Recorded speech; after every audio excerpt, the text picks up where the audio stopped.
Just a typical day here in Minneapolis for Super Bowl 52. I'm here at the Super Bowl Experience. There's a lot of fun things going on. Well, football season is officially over here in Minneapolis as the Philadelphia Eagles are the Super Bowl champions. Now the Miners are undefeated and ranked number 3 going into this game. You know, it is game 2 between the Bismarck Larks and the Eau Claire Express. Yesterday, the Larks got the upper hand 5-1, but today is going to be a little bit of a different story. And speaking of last week's game, we saw senior running back Lane Wells. He killed it out there, 272 rushing yards, I believe. Could we expect to see something like that tonight? Game time is at 7 o'clock here.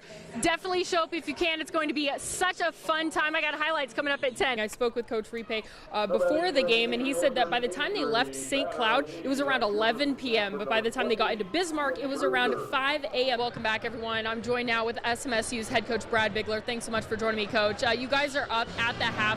Talk about playing this Emery squad and what you guys need to do to keep that lead throughout the whole game. Happy Football Friday, and I cannot believe I'm saying this, but it is that time of the year already. The Coal Bowl is tonight, Hazen versus Beulah, and I feel like once the Coal Bowl rolls around, it really puts into perspective that this football season is just flying by. All right, welcome back, everyone. Just a quick injury report from the field. After the last drive that the Marauders had the ball, Colton Farmer went down, and he's being iced right now on his right knee.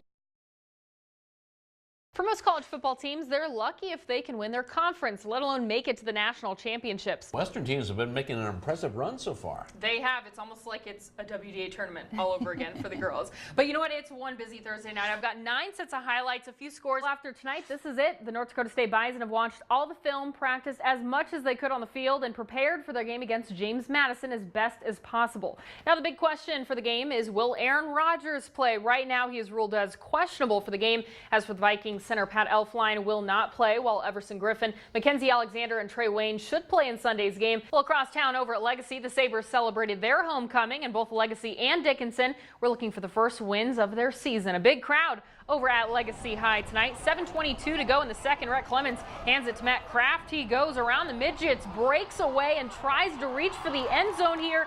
But the Sabres are just a bit short, 1 yard to go, and Clemens follows up with the touchdown. PAT is good. Legacy leads 7-0. Dickinson trying to respond, but the Sabres defense is all over. Morgan Wardner playing QB tonight. All right, let's talk some baseball now. Starting with Legion, the Bismarck Governors were at home today for a doubleheader against Fargo Post 2. We'll catch some Game 1 action in the first inning. You saw him in the sports spotlight yesterday, and today he's scoring runs for the Govs. Matt Gunther with the RBI single. The throw to home doesn't get there in time, so the Govs are up 1-0.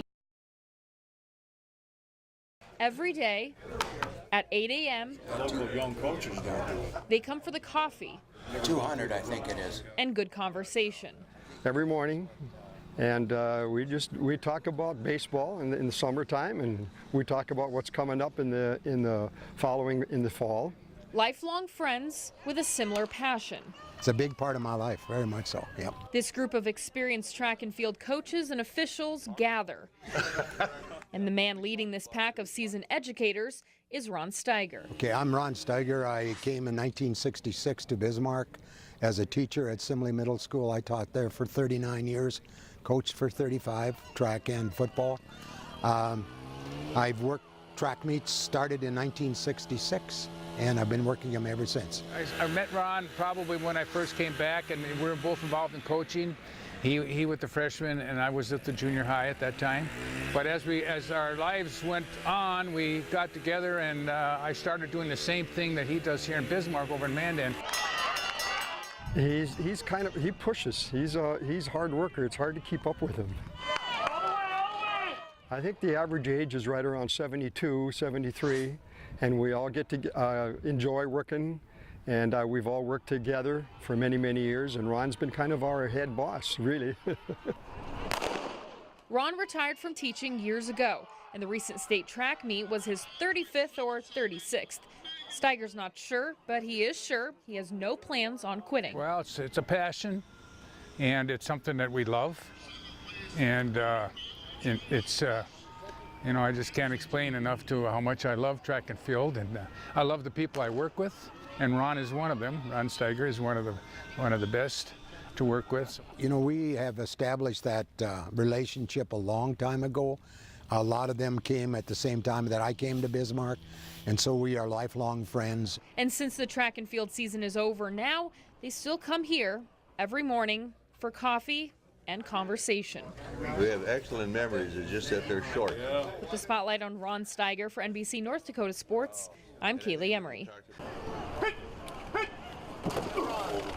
Playing in the NFL, it isn't easy getting there, especially coming from a Division II school. There's definitely a big gap to fill. Very hard, very complicated. For Vikings, Brian Leonhardt, Zach Moore, CJ Ham, and Adam Thielen all played football in the NSIC. It's funny that we come from small schools and from the NSIC, and we've all played each other and kind of know each other before we even got to the NFL. So that's fun. There is a little bond there for sure. And that little bond has turned them from conference rivals to teammates. It's a great feeling, we small schoolers, you don't see too many of us running around. We do joke with each other a lot about, our opposing schools, but it's fun to, see those guys. We all played each other at some point. It's great to, be in the NFL camp with those guys. I see Zach Moore always walking around campus with his Concordia shirt on, letting all the Mavericks know that he's from Concordia. So, you definitely know the NSIC is here, and we're all together. It's awesome, it's nice to have some other guys here with me, and even some more D2 guys. So, it's a tough transition originally, but once you get in it, it's just playing football and just having fun and doing what you've been doing since you're 5 years old. Going from D2 into the pros is tough, but these guys made it work. It's not easy. It's not like we get any national exposure, so you really gotta, work from the ground up. Becoming faster and a better athlete, and just really fine-tuning things where people at the NFL level are so technically sound, and there's a wide gap that you need to fill, but luckily there's some good athletes in Division II, and we got some on this team. I think we kind of all have a similar story of how we got to where we are, and we all kind of knew each other from our playing days in college, and it's just good to see the NSIC being represented with the Vikings. We was rivals at one point, but now we're all coming together to work as a team as Minnesota Vikings.